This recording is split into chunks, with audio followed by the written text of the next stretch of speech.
Bien, en esta tarde vamos a compartir un poco de la palabra del Señor.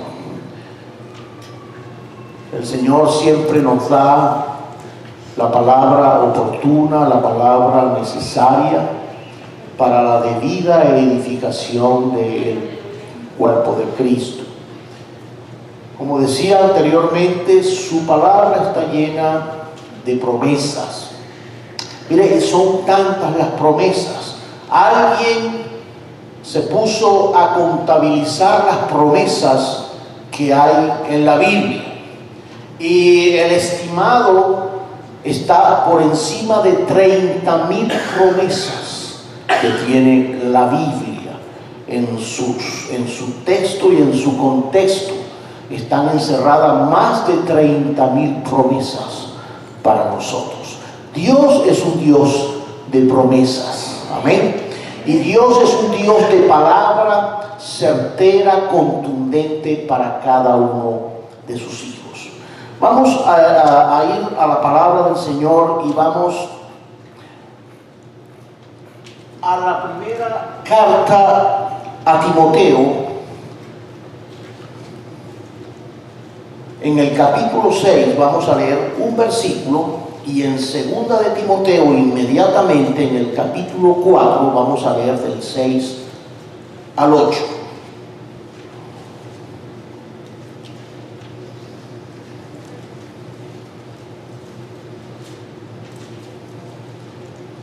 Primera de Timoteo 6:12 dice: pelea la buena batalla de la fe, echa mano de la vida eterna, a la cual asimismo fuiste llamado, habiendo hecho la buena profesión delante de muchos testigos.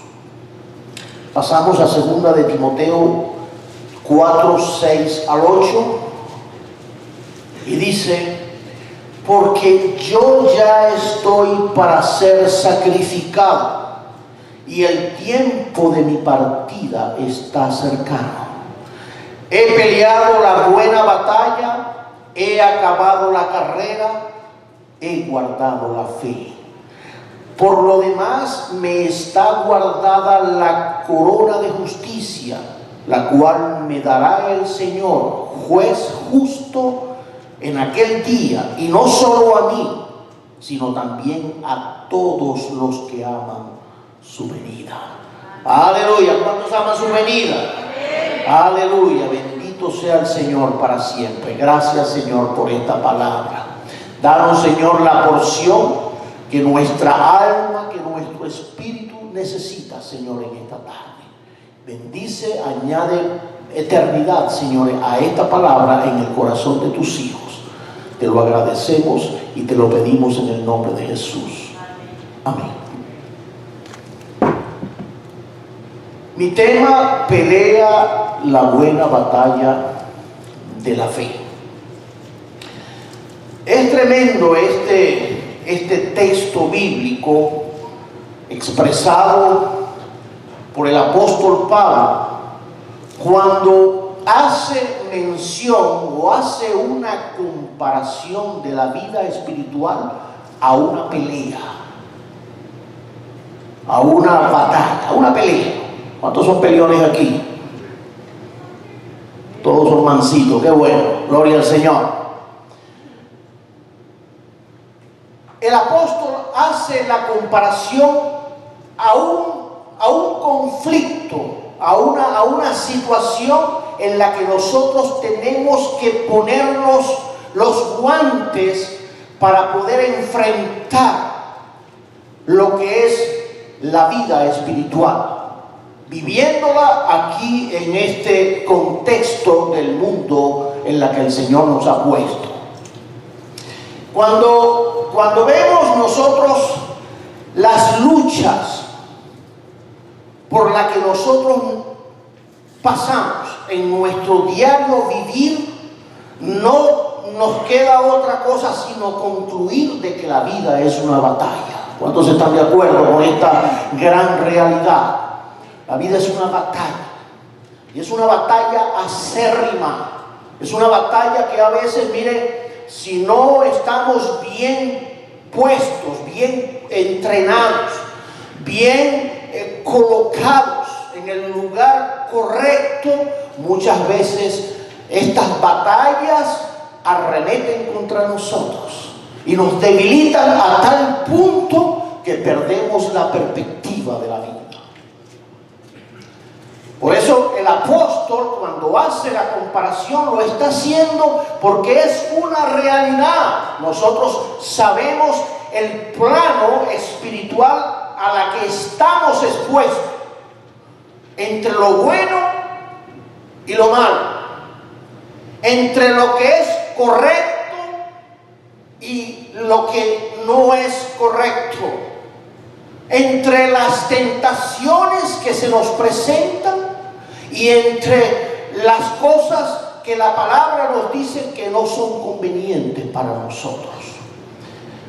Y estamos entonces en ese terreno, en esa lucha. Muchas veces son batallas muy silenciosas que se debaten en el corazón del creyente. Usted puede ver una persona muy calladita, muy tranquilita, pero en su mente y en su corazón hay una tormenta, hay una batalla, hay una lucha que no sabe cómo librarla y cómo salir airosa de esa situación. Por eso, mire, qué lindo es cuando nosotros como iglesia podemos drenar, expresar lo que sentimos, poder comunicarlo. Para eso estamos entonces los pastores, para eso están los hermanos capacitados, los hermanos que tal vez han pasado por muchas situaciones para escuchar. Y yo sé que hay gente que se refrena, hay gente que en su personalidad son bien reservados. Todos se lo tragan, no comunican nada. Y usted le pregunta, ¿cómo está todo, hermano? Bien, hermano, bien, gracias a Dios. Y lo que tiene es está metido en el ojo del huracán. Y eso no es bueno. ¿Sabe por qué no es bueno? Porque Dios nos da a nosotros recursos para nosotros poder salir de ese círculo en la que muchas veces nos vemos atrapados. ¿Y sabe quién es el que se ríe en medio de estas batallas? El enemigo. Donde nos ve a nosotros entonces atados de manos, que no sabemos qué hacer y cómo resolver la vida, porque la vida es difícil, la vida no es fácil, se pinta muy bonita, pero hay realidades, hay crudezas de la vida que nos hacen perder la perspectiva de los propósitos que Dios tiene para cada uno de nosotros. Siempre que Dios nos da una bendición o derrama su presencia en nuestra vida, que nos llama, que sentimos algo de parte de Dios, sentimos ese llamado. Mire, cuando eso ocurre, el enemigo no se quedará tranquilo. Y yo no le estoy diciendo esto para meterle miedo. Usted conoce el terreno espiritual en el que nosotros nos debatimos. Hay cosas que el enemigo no le gusta. Cuando hablo del enemigo, estoy hablando del enemigo de nuestras almas, que es tan real como usted y como yo, y que hace oposición a lo que Dios quiere hacer en nosotros, a lo que Dios nos entrega, a lo que Dios nos da. Y Él trata entonces de robarnos la bendición. Pero no se deje robar la bendición. Aleluya. No se deje arrebatar lo que es suyo, lo que Dios le ha dado. Lo que Dios le ha dado, eso le pertenece a usted. ¿Cuántos dicen amén? Eso es suyo. Las promesas de Dios, esas son para usted y para mí. Ahí están. No se deje robar esa bendición que Dios le ha dado, porque el enemigo le hace ver las cosas de otra manera. Le distorsiona las cosas y usted entonces, por eso vemos tanta gente, como dicen, hay un refrán que dice, este se está ahogando en un vaso de agua. Hay gente que se ahoga en un vaso de agua, en una tacita, hermano. Cuando la Biblia está llena de tantas promesas para nosotros. Para nosotros salir de esa casita, salir de esa situación, por muy difícil que sea, por muy difícil que la estemos atravesando. El enemigo no se va a quedar tranquilo. La Biblia enseña de que Satanás vino para robar, matar y destruir. Ese es su trabajo.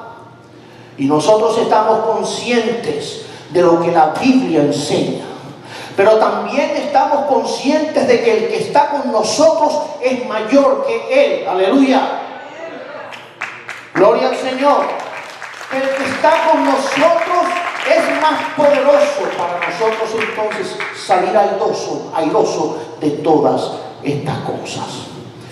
Pero necesitamos entonces, para nosotros poder pelear la buena batalla de la fe a la que hemos sido llamados, necesitamos conocer cuáles son las armas con las que vamos a batallar. ¿Cómo se va a una batalla? ¿Cómo van los soldados a una guerra?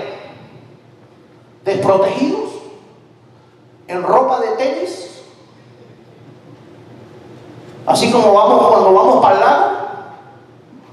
No. A una guerra, mire, se le han apertrechado. La otra vez estaba viendo un documental de la modernidad que hay en los ejércitos de hoy día. Los ejércitos de Estados Unidos dicen que los equipos que utiliza un soldado, esos que mandan allá a Irak, al frente de la batalla, cada equipo de cada soldado, toda su instrumentación y equipos y armamentos y todo, cerca de $1.000.000 cada equipo para cada soldado que va al frente de una batalla. Y yo decía, qué bárbaro. ¿Dónde cabe tanto real encima de una persona? Pero así es. Eso es una cosa impresionante. Bien apertrechados para enfrentar al enemigo, porque se sabe que no es fácil. El enemigo puede salir por donde uno menos piensa. Y por eso en la vida espiritual necesitamos conocer cuáles son las armas con las que nosotros contamos para poder librar esa batalla de la fe de la cual habla el apóstol Pablo.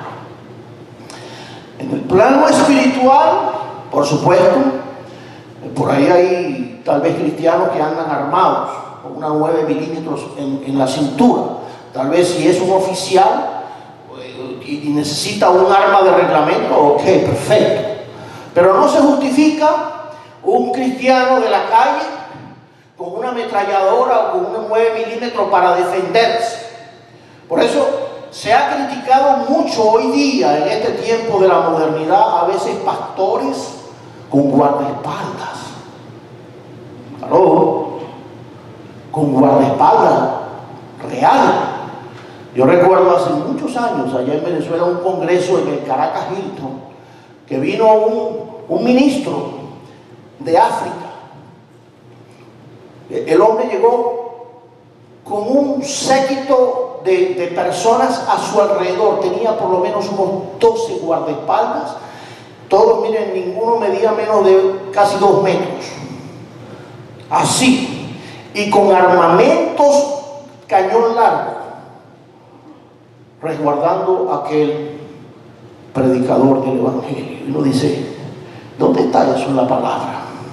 Porque la Biblia habla de batallas, la Biblia habla de una armadura espiritual, la Biblia habla de nosotros revestirnos, pero no con armas humanas, sino con armas espirituales. Y ahí está el punto donde nosotros necesitamos conocer cuáles son esas armas de las cuales habla la palabra. Yo no me voy a enfocar en las armas, las puede usted ver ahí en Efesios capítulo 6, cuando se habla de la armadura del cristiano. Aleluya. Cuando se habla entonces del casco, del yelmo, cuando se habla del escudo, del cinto, cuando se habla del recubrimiento de las sandalias, cuando se habla de todos los recursos que se necesitaban para poder salir a la batalla. Y en el terreno espiritual, el creyente está llamado precisamente a tomar las armas espirituales para poder enfrentar la vida diaria. También el poder que hay en la sangre de Cristo. ¿Cuántos creen que la sangre de Cristo tiene poder? Aleluya. Poderosa es la sangre de Cristo. Es un misterio.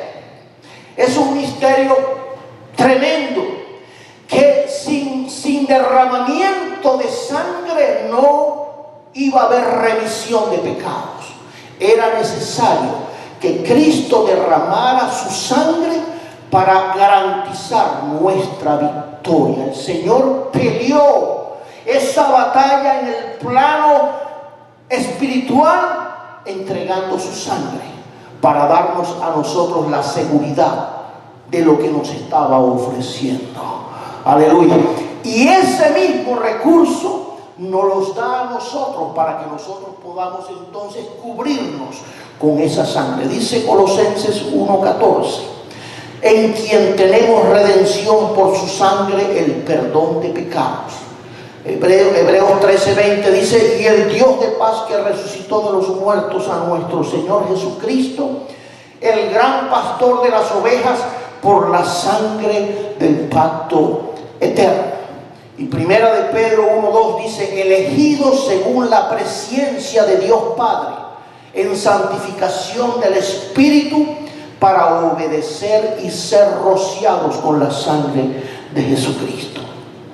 Su sangre preciosa para nosotros poder tener esa cobertura y esa coraza que nos va entonces a librar de tantas cosas en esta vida. Ningún creyente está exento de los ataques del enemigo. ¿Cuántos están de acuerdo conmigo? Un verdadero creyente siempre va a estar en el blanco del enemigo, siempre. Cuando eso no ocurre, algo está pasando, algo está sucediendo. Cuando el enemigo está abrazado con el creyente, somos amigos, algo está pasando.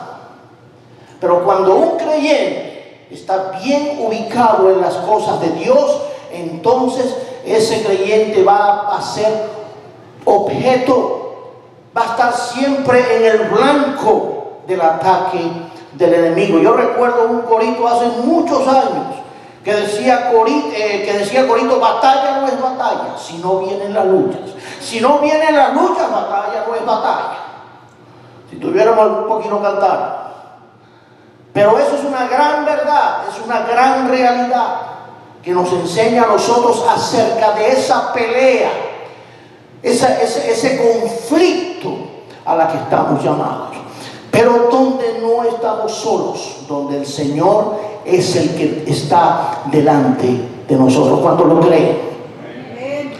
Mire, y necesitamos describir el escenario de ese ring de boxeo, porque es como si fuera un ring, es un campo de batalla, para que nosotros conozcamos entonces todos los elementos que accionan dentro de esa batalla. Pero con la gran bendición y la gran ventaja de que nosotros sabemos que el Señor es el que está con nosotros. Que esa batalla espiritual no la vamos a librar nosotros, la va a librar es el Señor. Aleluya. Bendito sea el Señor para siempre. Un ejemplo de eso es cuando el Señor, en la conquista de la tierra de Canaán, le da órdenes específicas al pueblo para que ellos avanzaran. Y los avances del pueblo de Israel sabía que cada día se enfrentaban a ejércitos bien aguerridos, bien preparados, ejércitos de 1000 batallas, ejércitos que no eran fáciles.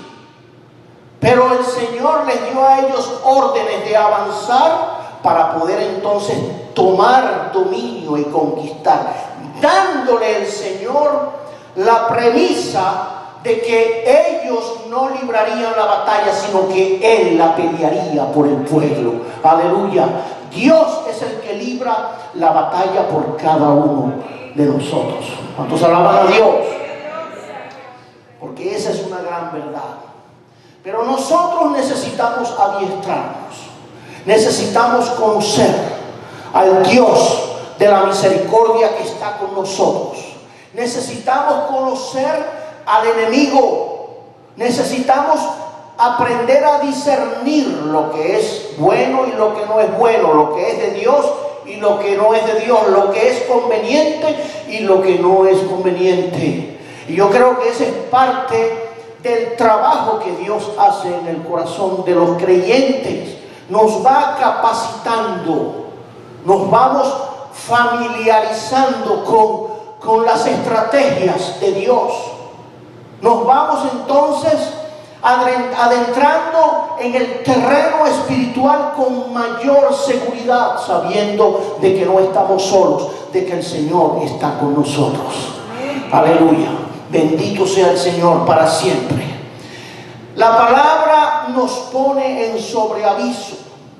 Sed sobrios y velad, porque vuestro adversario el diablo, como león rugiente, anda alrededor buscando a quien devorar.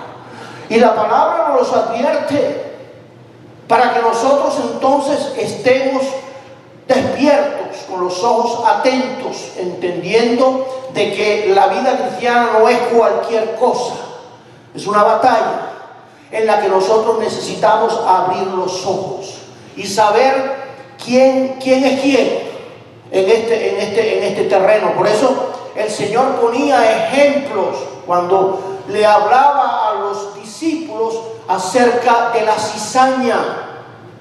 La cizaña se parece al trigo. Cuando se mira de lejos, parece trigo, pero no es trigo, es cizaña. Y muchos se confunden, muchos dicen, no, pastor, eso es trigo, es que es igualito, es que mira cómo camina, mira cómo se viste, mira la Biblia que tiene. Y ese siempre va a la iglesia y pareciera que fuera trigo, pero no es trigo, es cizaña. Y tiene que crecer en el mismo, junto a la iglesia, junto al creyente, y se desarrolla, pero llegará el momento y nosotros estamos llamados a ¿qué? Aprender a diferenciar entre lo que es trigo y lo que es cizaña. Esas son parte de las cosas que Dios nos va capacitando a nosotros para nosotros poder discernir, para nosotros poder enfrentar la vida. Hay tantas historias en la palabra del Señor, hay tantas cosas que contar acerca del respaldo de Dios para con sus hijos, que en esta batalla de la cual está hablando Pablo, que ya está en el ocaso de su vida, ya está finalizando su carrera, ya está por coronarse ante las promesas de Dios. Él sabía de que llegar a ese punto no había sido fácil, pero él sabía de que el que lo había llevado hasta esa posición había sido Cristo. Amén. Había sido entonces la fidelidad de él en caminar detrás de sus promesas, detrás de su palabra, en una actitud de obediencia, en una actitud, la actitud correcta a la que nosotros estamos llamados a seguir. Aleluya. Eso me recuerda a historias, y en estos días creo que les mencioné la historia de Sadrach, de Mesach y de Abednego, ahí en el libro de Daniel. Estos jóvenes que fueron sentenciados por el rey Nabucodonosor a pasar por un proceso, postrarse ante la estatua del rey, porque esa era la orden que él había dado. Y estos jóvenes se enfrentaron ahora a un conflicto, una batalla, una lucha tremenda que se disparó en el corazón de ellos, porque ellos no estaban dispuestos a obedecer lo que el rey les estaba exigiendo. A veces nosotros estamos expuestos a tener que decidir cosas en nuestra vida. Hay cosas en las cuales nosotros no podemos simplemente ceder porque es fulanito de tal que me lo está diciendo, porque es mi amigo, porque es mi familia. Sino hay cosas en las que nosotros tenemos que marcar la diferencia. Y esas batallas, esas luchas que a veces tenemos que enfrentar, son las que van a darle solidez a nuestra fe y a nuestra convicción como hijos de Dios. Y dice la historia que esos jóvenes no se arrodillaron delante del edicto del rey. ¿Y qué hizo? El rey Nabucodonosor dio la orden para que ellos fueran echados en el horno de fuego. Lo mandó a calentar 7 veces más y allá fueron a parar. Pero ya ustedes conocen el desenlace. Que en el desenlace de esa historia Dios los respaldó. La promesa que había en el corazón de los jóvenes se hizo real. Cuando entonces ellos no estaban solos, sino que había un cuarto personaje metido en el horno, y ese personaje era el ángel de Jehová. Dicen que era el mismo Señor caminando con ellos, librándolos de esa situación y sacándolos airosos de ese horno de fuego en la cual los habían metido. Como parte de ese proceso a la que muchas veces somos expuestos en nuestra vida como cristianos. ¿Cuántos están librando batallas en sus vidas? De distintas índoles, de distintas maneras. Pero batallas son batallas, no importa. A veces uno puede conocer la lucha de un hermano y dice, oye, y este está atribulado con esta pruebita tan chiquita. Si él conociera mi prueba, ¿qué sería entonces de él? Pero mire, a veces desestimamos la prueba del hermano, pero no deja de ser prueba. Y cada quien es probado en la medida que Dios así lo permite. Porque Dios está procesándonos a nosotros de distintas maneras. No subestime la prueba de su hermano. Sino al contrario, si usted ha superado muchas cosas, dele la mano. Estimúlelo, ayúdelo. Pero no lo hunda más, no sea una carga más en la lucha y en la prueba de su hermano. Sino que nosotros podamos entonces más bien ser motivadores para darle el ánimo, para darnos ánimo, para nosotros poder salir adelante. Necesitamos la palabra del Señor para nosotros poder salir airosos de esta batalla y de esta lucha de la cual habla la palabra. A la final, ¿qué es lo que Dios quiere? ¿Qué es lo que Dios está esperando de nosotros? Que nosotros lleguemos al final del camino. Que podamos decir entonces, así como lo dijo Pablo, como lo expresó Pablo cuando hablaba entonces cuando decía, he peleado la buena batalla, he acabado la carrera, he guardado la fe. Y qué lindo es, mire, cuando nosotros podemos superar una situación y hemos salido airosos. No hemos cedido ante la tentación, no hemos cedido ante el arrebato de la circunstancia por la que estemos atravesando, sino que hemos podido mantenernos firmes en nuestra fe. Y Dios siempre va a abrir la puerta, Dios siempre nos va a dar la salida, y Dios siempre se ha de glorificar en medio de su pueblo. ¿Cuántos alaban al Señor? Que les aplauso al Señor. Él es digno de toda gloria, de toda honra y de toda alabanza. Bendito sea el Señor para siempre.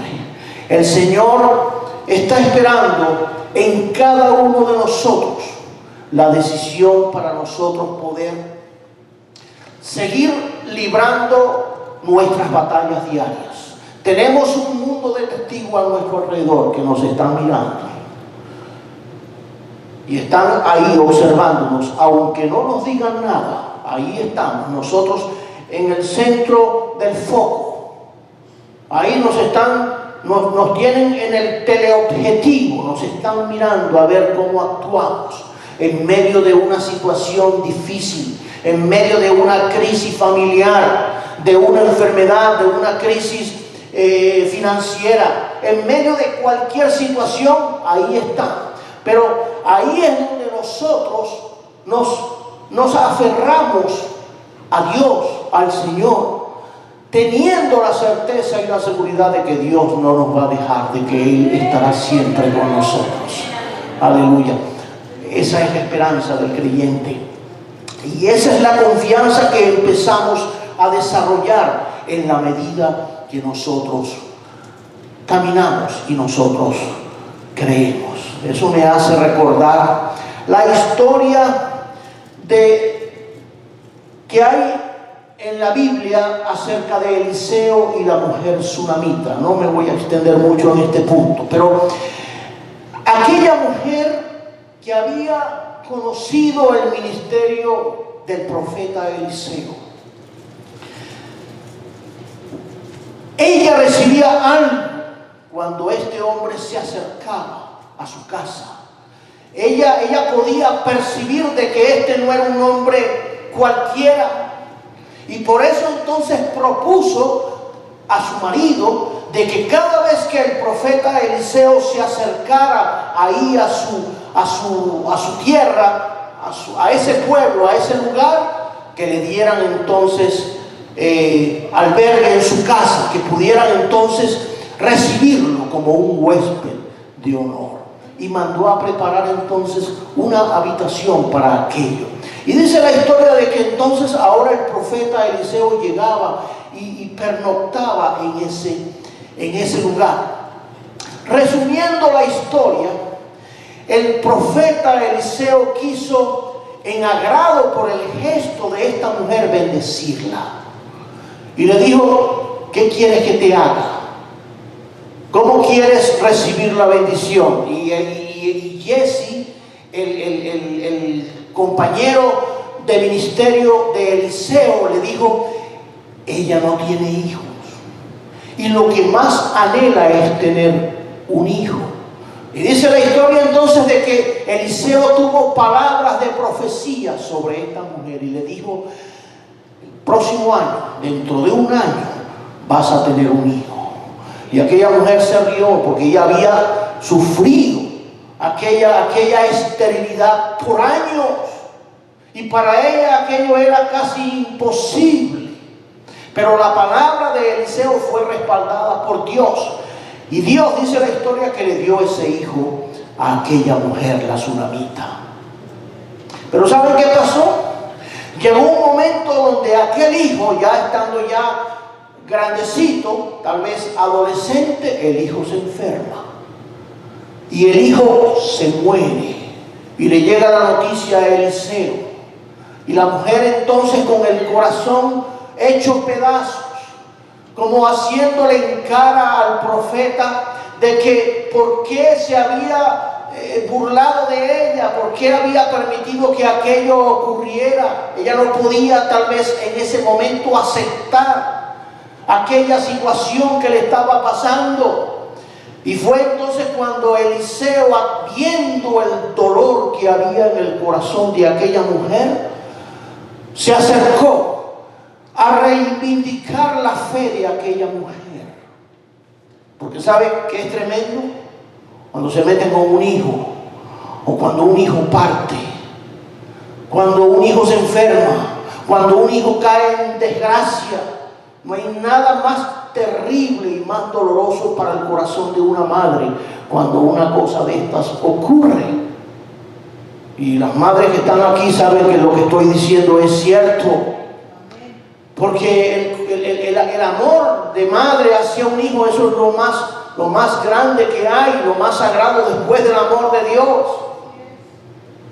Y esta mujer estaba librando un conflicto, no solamente por la situación de su hijo, sino un conflicto de fe. Hay personas que se debilitan en la fe cuando una situación de esta viene a su vida. Hay gente que hasta reniegan de Dios cuando una situación de esta toca las puertas de su hogar, de su corazón, porque hay cosas que no se pueden explicar. ¿Por qué? ¿Por qué a mí? ¿Por qué tuvo que ser conmigo? Y esa fue la situación de esta mujer. Y Dios utilizó al profeta como un varón de Dios, como un siervo de Dios, mirando el dolor de aquella mujer, y entonces atiende. Primero mandó a Giezi para ver cómo era la situación, hasta que se dio cuenta de que la cosa era bien grave. Y dijo, no, yo voy a ir. Y entonces es cuando él sube y se pone en el aposento donde estaba ya el cuerpo ahí tendido, y se le monta encima, pone sus manos sobre sus manos y su cara enfrente de su cara, y ahí clamó. Y nada pasó, él bajaba y subía porque el aposento estaba en un lugar alto, hasta que en una de esas, Dios probando la fe de la mujer. Tal vez la mujer se desconsolaba, la fe se le desmoronaba cuando veía salir otra vez a Eliseo del cuarto y nada había pasado. No ha pasado nada. Esto como que no funciona. Yo mejor como que me voy a buscar el brujo de la esquina, a ver si de repente el brujo me puede ayudar, porque esas son las cosas que a veces vienen a la mente de la gente. Si los evangélicos no me pueden ayudar, ¿a dónde voy? ¿A quién voy? Y empieza entonces al enemigo a meterle cosas en la cabeza a la gente, para que la gente pierda, quite la mirada del Señor. Porque hay cosas que Dios tiene que construir en el corazón de nosotros. Mire, la paciencia es un fruto del Espíritu. Amén. Aleluya. ¿Cuántos están de acuerdo con esto? La paciencia es un fruto hermoso del Espíritu. Pero eso sí, no se lo pida a Dios. Es un fruto hermoso del Espíritu. Pero ¿sabe qué?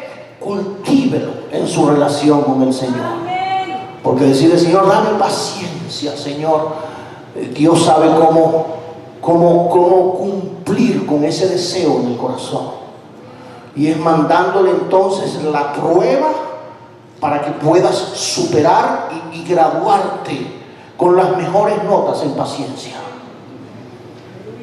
Y aquella mujer desesperada por la situación, donde Dios estaba probando su corazón, estaba a la expectativa de lo que Dios podía hacer. ¿Cuántos creen que Dios puede obrar en su problema? ¿Cuántos creen que Dios puede obrar en la batalla que estás librando ahorita? Allá en tu hogar, en tu vida, en tu familia, con tus hijos. Yo creo de que Dios es el que tiene el control de nuestras vidas. Nosotros, los creyentes, estamos en las manos del Señor. Dice la Biblia que estamos esculpidos en sus manos. Y Él mira por nosotros. Y Él conoce, mire, hasta los más íntimos deseos del corazón. Eso los conoce Dios. Y conoce nuestros dolores, nuestro sufrimiento, ese dolor callado que a veces llevamos por dentro, que no se lo decimos ni a la almohada, a nadie. Eso lo mira Dios. Nuestras lágrimas, esas las mira Dios. Dios las contabiliza, pero Dios, ¿qué está esperando de nosotros? Que nosotros podamos descansar en Él, tener la plena confianza de que Él lo va a hacer cuando Él quiera y a la manera que Él quiera. Amén. Amén. Y así fue el desenlace de la historia. Es que en una de esas que Eliseo sube y vuelve a repetir lo mismo. Por eso mire, la oración persistente no es en balde. No, pastor, que yo tengo tantos meses orando. Siga orando. Que yo tengo tantos años. Siga orando.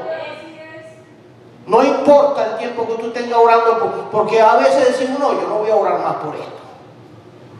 Porque no se convierte, mire, ni que lo metan en olla de presión. Siga orando, créale a Dios de que Dios puede cambiar las circunstancias. Y por eso la persistencia de nosotros creerle a Dios y hacer las cosas, por supuesto, las cosas correctas, que Dios está esperando de nosotros como hijos del Señor. Tomando la armadura de Dios, tomando las armas que Dios nos ha dado para librar estas batallas. Lo que Eliseo estaba haciendo, estaba en la línea con Dios. Él estaba haciendo lo correcto, aunque la mujer no entendía mucho. Este sube y baja, y ¿qué le pasa a este? Perdiendo el tiempo aquí. Yo como que me equivoqué de profeta. Lo que hace es subir y bajar y no me resuelve el problema. Hasta que dice la Biblia que el muchacho abrió los ojos y la vida volvió a él. Y la mujer pudo ver el milagro de Dios. No solamente en el Hijo resucitado, sino en la resurrección de su fe en el corazón de ella.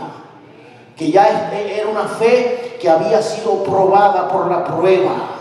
Que había sido, ya estaba resquebrajada de tanto sufrimiento. De tanta lágrima y de tanta situación difícil.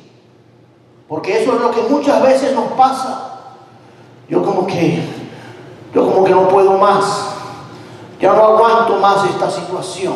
Y a veces tendemos humanamente, porque es la parte humana. Queremos como salir corriendo, huir de la escena que estamos atravesando y comenzar una nueva vida en otro lado. Mire, eso es como cuando el avestruz trata de huir de su realidad metiendo la cabeza dentro del hueco, debajo de la tierra.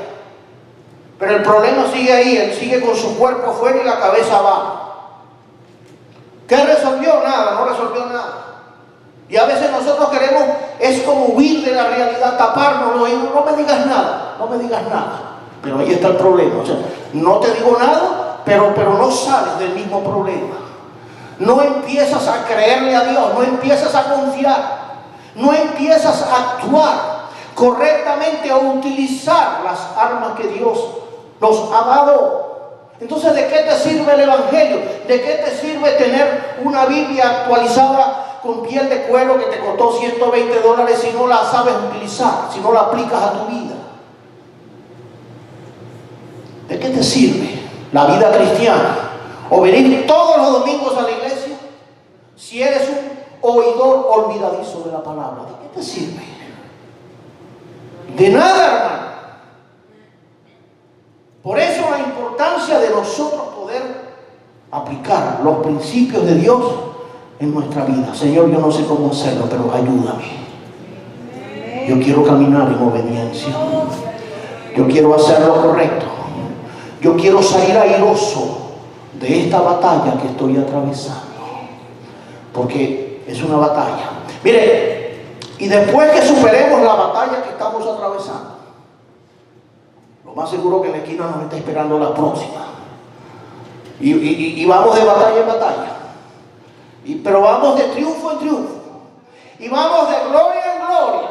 Aleluya. Hasta alcanzar algún día las promesas de Dios. Porque así es la vida. Uno dice, no, mire, cuando ya uno piensa de que ya aquí ahora sí voy a... No, mire, olvídese. Se levanta por cualquier otro lado, se levanta cualquier otra situación. Pero eso es parte del escenario en la que Dios está sacándonos las aristas, los filos a ese diamante, que a veces somos diamantes en bruto, a veces más bruto que diamante, pero bueno, en fin, lo mismo.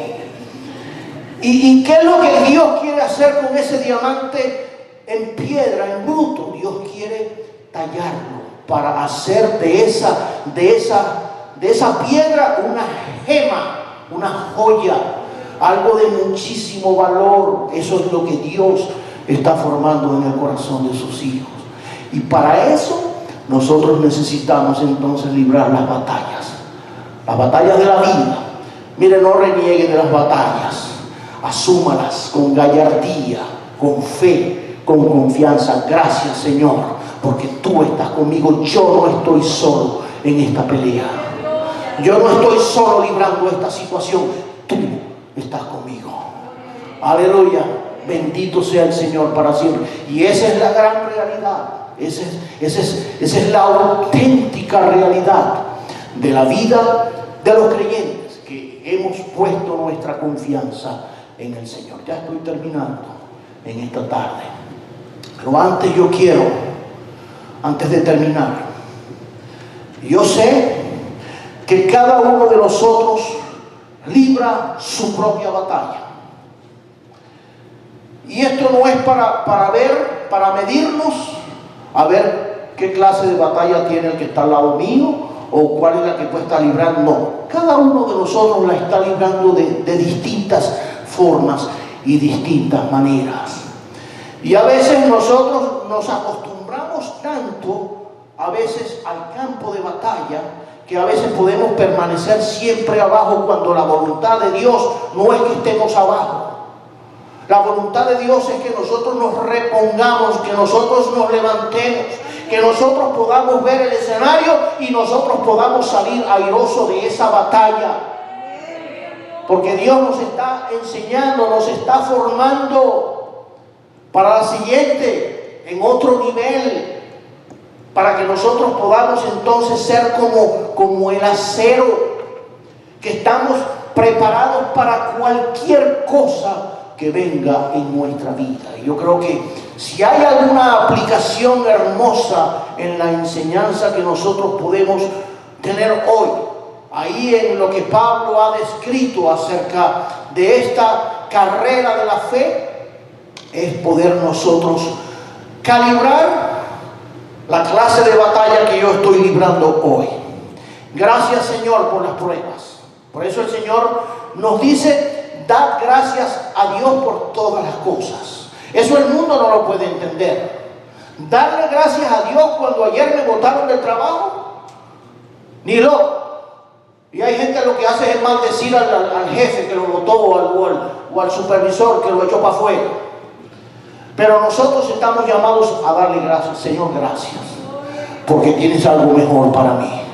Me echaron de este lugar, gracias, Señor, porque estoy seguro que tienes algo mejor para mí, porque me estás promocionando a algo mejor, algo que no lo veo ahora, pero estoy seguro que lo estás haciendo por favor, por amor a tu Hijo, por amor a mí. Aleluya. Y cuando yo entiendo y me paro en esas verdades, yo empiezo ahora a entender la dimensión de lo que es la vida espiritual. Estamos atravesando por la vida. Dios nos está depurando. A veces nos tiene que meter en el horno de la depuración, como el joyero cuando tiene el metal precioso pero que está contaminado. Tiene que meterlo entonces en el horno para sacarle las impurezas, para que entonces las impurezas queden a un lado y salga el metal precioso con la que Dios va a hacer grandes cosas. Dios va a hacer grandes cosas con la vida de sus hijos. ¿Cuánto lo creen? Dios está empeñado en hacer grandes cosas con cada uno de nosotros, los que hemos creído en Él. Pero es necesario que nosotros aprendamos a creerle al Señor y a confiar en su palabra y en sus promesas. Vamos a estar de pie en esta tarde.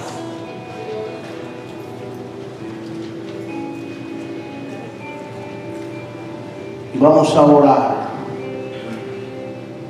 para que Dios nos ayude a discernir y nos ayude a entender la importancia de lo que es creerle al Señor, de lo que es obedecer a Dios. Cuando digo obedecer a Dios, es obedecer su palabra. Y para obedecer su palabra, ¿qué necesito? Conocerla, meterme, conocer cuál es su voluntad, qué es lo que Él dice, qué es lo que Él espera de nosotros como hijos de Dios. Hay una palabra que ha sido dada por el Señor y que Dios demanda de cada uno de nosotros. Por eso la importancia de entrar en la obediencia. Mire, no hay algo que a Dios le agrade más que un hijo obediente, que un hijo que no hace preguntas, sino que simplemente obedece, y obedece con gratitud. El hermano del pródigo, él tal vez supuestamente fue obediente, pero fue obediente a regañadientes.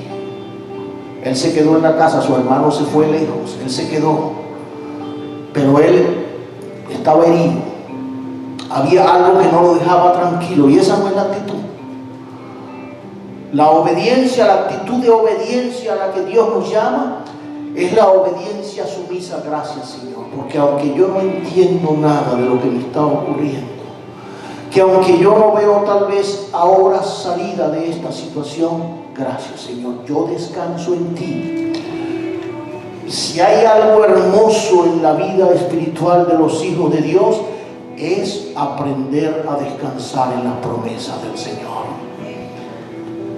Miren, no hay nada que le transmita más paz al corazón que descansar en el Señor. Señor, esta carga te la entrego a ti. Pero de verdad, entregarle la carga al Señor. Señor, ya no es mía, ya no me pertenece a mí, es tuya, yo te la entrego. Aunque yo tenga que lidiar con la carga día a día, pero ya no es mía, ya la carga tiene otro dueño. Ya no me pertenece a mí. Y cuando yo hago eso, mire, empieza a fluir algo dentro del corazón del creyente, y Dios empieza a moverse. Dios empieza a hacer en ese plano sobrenatural, empieza a obrar en el corazón. Empiezan entonces los milagros a ocurrir, empiezan a abrirse puertas y a cerrarse otras.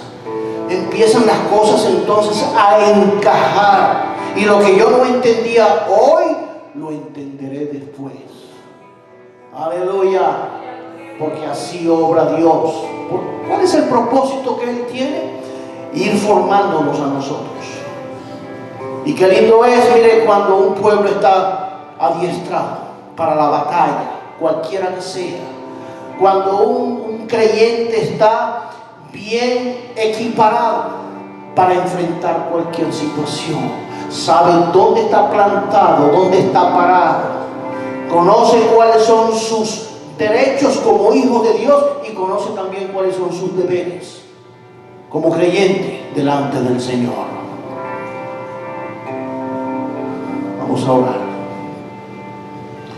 y vamos a poner todas estas cosas delante del Señor.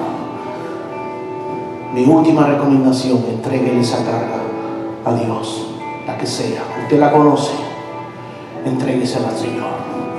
No la siga llevando usted, no la siga arrastrando. Hay gente que la ha venido arrastrando por años. Tal vez desde allá, desde su país de origen, usted viene arrastrando cosas. Suéltela, entréguesela al Señor. Señor Jesús, gracias te doy en esta tarde. Gracias, Señor, porque tu palabra nunca regresa a ti vacía, Señor. Así lo dice la Biblia, Señor, y así nosotros lo creemos. Sino que ella viene con un propósito claro, definido, explícito, para la necesidad que hay en el corazón de nosotros, tus hijos. Y gracias porque tu Espíritu Santo, Señor, nos dirige y nos ayuda a entender tu santa y bendita voluntad. Gracias te damos, Señor. Ayúdanos a aprender a conocerte. Ayúdanos a aprender a movernos en el plano espiritual, para que las luchas por las que atravesemos se conviertan en grandes victorias en nuestras vidas, en nuestra familia y en todo lo que nos rodea, Señor. Yo te doy gracias en esta tarde, Señor, por cada uno de mis hermanos aquí presentes. Y el Señor ahora te dice y te invita para que vengas a los pies de Él. Entrégale todo. Ese es el mensaje hoy. Entrégale todo al Señor. Suelta lo que tengas que soltar y recibe la bendición de Dios en tu vida. Aprópiate de la bendición de Dios en tu vida. No te dejes robar lo que Dios ya te ha dado. Dios nos ha bendecido.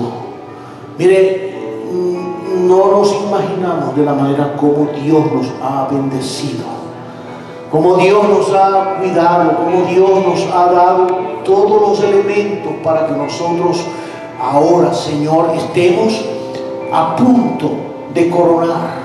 La iglesia está a punto de irse. La iglesia de Jesucristo se va. Eso es lo que enseña la Biblia. Los tiempos no nos dicen. Los tiempos se han cumplido. Nuestra corona está cerca. Pero necesitamos seguir perseverando hasta el día en que podamos coronar delante del Señor.